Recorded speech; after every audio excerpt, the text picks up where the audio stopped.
I came to Taiwan to study a PhD actually. And to me it was like, wow, the first day I arrived, I just landed.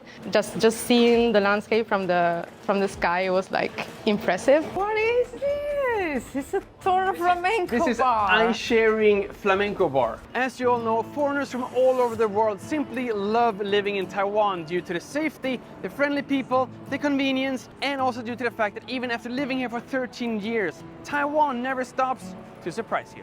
And to prove this, I invited my Spanish friends Noe and Elena here to the middle of Taipei City for hopefully the Spanish surprise of a lifetime. As you know, me and Minty actually traveled around all over Europe, and because I missed Spain so much, I decided, or well, technically Uni President Taipei, eye-sharing, decided to create this Barcelona-themed Christmas event here in the middle of Taipei. And we also have a new friend Elena here, which you will get to know a little bit more later in this video. First impressions, what do we think? I feel at home. So crazy. It's like Taiwan, Barcelona, Spain. It's so cool. Really, they did a really good job. I mean, the Miro, Starbucks, the Gaudí, Sagrada Familia, it's awesome. But this is actually not why I brought you here today specifically, because there's more. Oh we have some other special surprises for you up on the 4th floor, where we have a Barcelona-themed flamenco bar. But don't forget that we of course have so much more to do here other than that flamenco bar up on the 4th floor. Because here on the 2nd floor, literally in the middle of Taipei, we do have a miniature Barcelona with tons of different sites, with everything from Sagrada Familia to Park Gale, and of course countless of opportunities to just take beautiful Christmas photos and maybe a spontaneous flamenco dance or two. Yo no sé bailar, pero yo me lo invento. Ole. Vamos.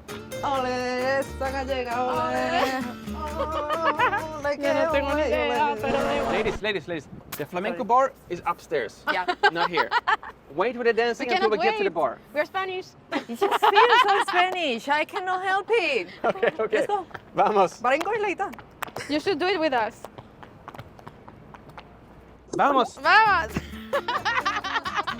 And although you can access the 4th floor of Uni President Taipei by elevator during the department store's opening hours, I highly recommend to walk around eye-sharing and to take the stairs to get a unique view over all the different installations, but also to see the beautiful Antoni Gaudí-inspired art along the way, just like you would if you would actually visit Barcelona and Park Gale. And for those of you who sadly do not have the opportunity to come up here to Taipei before the 2nd of January, rest assured that you can still at least kinda take advantage of this event just by going to 7-Eleven and get these coffees, since they will have special eye-sharing cups, collectible cups that will actually change in color throughout this event until the 2nd of January 2024.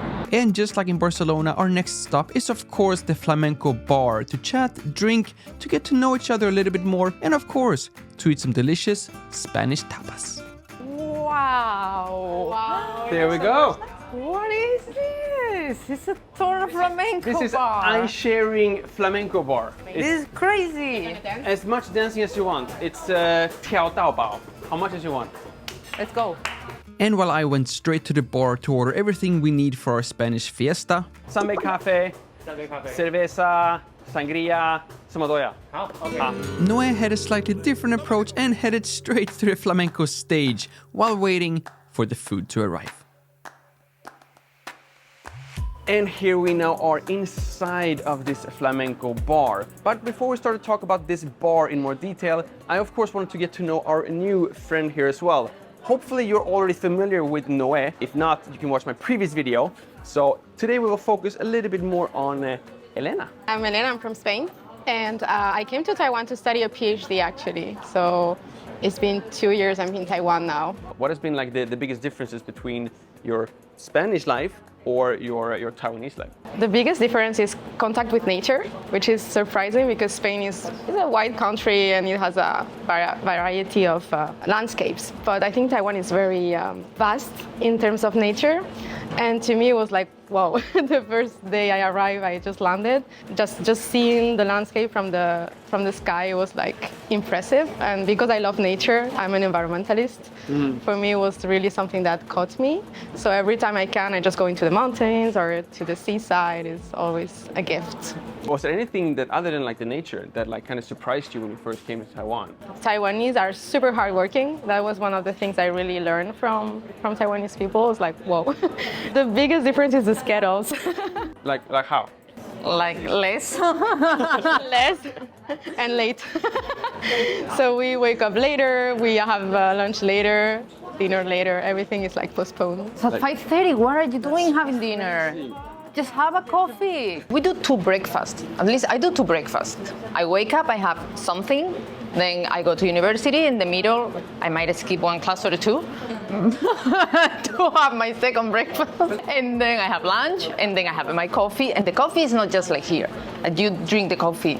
No, we drink the coffee. And you can spend 2 hours talking with your friend. I mean, so finally it's 7. So you go home, you are still not hungry because you've been eating during 2 hours, a little bit of churros, and then around 9 when the sun is still out. Yeah. How can I have dinner at 5:30 and then have another 5 hours of sun? It's like, no. 9:30, 10, the sun goes down and you're like, okay, then we have dinner. Is there anything now that you wish you would have known about Taiwan? Is something that maybe future students should know before coming to Taiwan? That you're gonna have to work hard. Not the Spanish way at all. So if I would have known that, I think I would have reacted earlier to these challenges. And that would have saved me a lot of time, especially in the networking, which is like very important when you're doing a PhD or working or whatever. And I would have maybe made earlier friends in that environment, which also would have helped me a lot at the beginning. At least one new friend here from me. And if any one of you wants to maybe be friends or at least follow Elena on Instagram, you of course have her and Noé's Instagram up there as well. And now we have a table filled with these Spanish deliciousness. If I remember correctly from my Spanish vacation, then Spanish food is all about paella, tapas, and of course, bocadillo de jamón. I think we've done a pretty good job here actually. We have everything that I recognize from Spain. Hopefully it also gets the approval from the actual Spanish ladies here as well. We do have the seafood paella, churros, which Noé very convincingly told me that it's Spanish, not Mexican, which I thought first. We do have some Basque cheesecake and torta? Tortilla. Tortilla. And of course some bocadillo de jamón here as well. It's not a coincidence that this is just happened to be closest to me because this is delicious. But of course, Spanish food, just like Taiwanese food, is all about sharing, right? The tapas is kind of like a Taiwanese restaurant. It is. I think one of the things that we do is like we share, including the fork. You share the fork? I mean, no. Everyone has their fork, but you know, like in Taiwan, they use the kongkwai, like the chopsticks for putting it in your plate and then you eat yourself. We don't do that. We all go. Okay, so I don't have to feed you with my fork. Like you have your own fork. No. I have my own fork. Good. I should also mention that this paella here, you can actually purchase at 7-Eleven. But for these small Spanish tapas, including the churros and bocadillo de jamón, you actually have to come here to the Uni-President building, 4th floor, to this new Barcelona flamenco bar to actually experience in person, just like we're gonna do right now. Out of all these different dishes we have here, what is the one you would eat the most? Tortilla, I think so. Yeah. With a lot of tortilla. Yeah. As Noé said, like for the second breakfast, it's very popular around 11 p.m. a.m. And tortilla is great because you can eat it cold and you can eat it hot. Yeah. I don't know which one I like most. It takes you 2 hours to eat it, so in the beginning it's hot, and then it's cold. So in my hometown, we eat this one. It's octopus with potatoes. So it's called pulpo. Pulpo is octopus in Spanish. Pulpo. Yeah, pulpo. Would this also be pulpo? No, this is a squid. This is calamar. Oh, so calamar means Yeah. squid, not Yeah. octopus. No. As I think Noé already know, my absolute favorite is the bocadillo jamón, with of course the jamón being like the favorite part of the bocadillo. But hopefully it tastes just like it should, and it brings me back to those Spanish beaches. And speaking about the Spanish beaches, there's also lots of cervezas. May I explain you that you are doing that whole thing extremely grown? Extremely. I mean, I know you like the jamón, Okay, but this is show me. okay. This is actually a dish. They're all dishes. Wait, it has to be like layered. It's Barcelona way. It's not bocadillo de jamón. It's pan tumaca. Pan tumaca de jamón. No, not the jamón. Just pan tumaca is fine. And it's from Barcelona. So you take the bread, we take the tomato, and we put it On top. Okay. on top. Okay. Then we put the jamón. We don't use fork for the jamón. Okay. After all that talk about like how we use the forks, now we don't use the fork at all. And that's how you do it. This is pan tumaca. This is the experience. Gracias, guapa. That's why you say it. Oh, de nada, hijo. How is it? That means muy bien in Spanish. Pan tumaca de Barcelona. Exacto. The olive oil is very good. Yeah, is it the olive oil or like the tomato? But it's olive oil. It's olive oil mixed with the. Right. Yes. Together. Because it just fills your whole mouth. Whereas like if you just have it like piece by piece, you just taste it where you chew it. If that makes sense. This is tortilla. Yeah. Isn't tortilla like the bread that you put like to make like tacos? Oh, no. It is, but in Mexico. For Mexican. tortilla. Okay. Yeah. This is a Spanish tortilla. Is this like how it is in like a normal flamenco bar? Chatting with friends, just like food keeps coming all the time. Well, we also dance. We have a stage. You're welcome. You can go up. Let me drink a little bit, maybe. Okay, yeah. The Barcelona way, first sangria and then dance. I'm gonna do it the proper Barcelona way and just ignore the fork right now. Another way we eat churros in Barcelona. I mean, you want to know the real Spanish experience. Churros con café. Inside the coffee. She tells me this now. I'm already finished my churros. Go. Can I try one? This feels wrong. This feels wrong. Wait, a little bit more. You didn't give it time to. So many rules on how to eat. While you are doing that, you are talking to me for 2 hours, and we were. Okay. Okay, good. Okay. Yeah. It gets softer. Right? It tastes like a little bit more. Consistency is more like a waffle. Yeah. Like a soft waffle. With coffee flavor.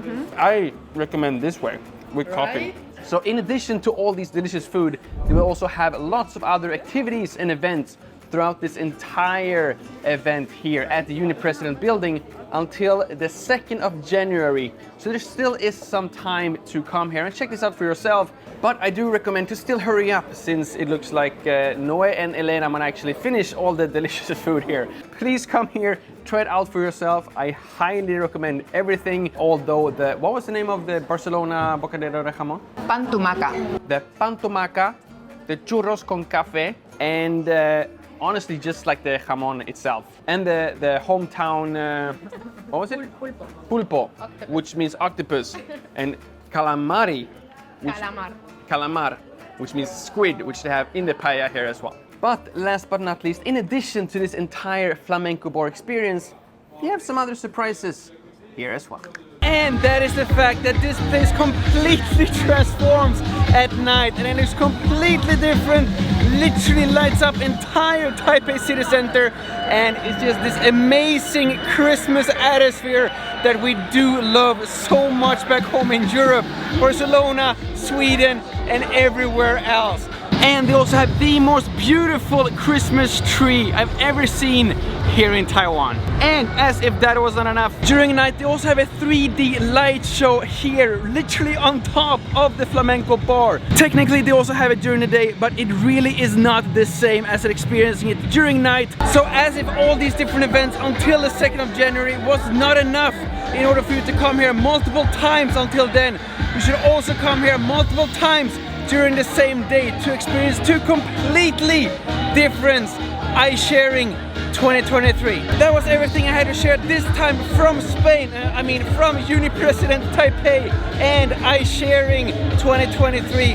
Again, you have all the information here regarding the different events, and of course, all the information you want down in the description as well. Thank you so much for watching. My name is Lukas. It starts with L as in like, ends with S as in subscribe. Please do both, and see you all in the next one.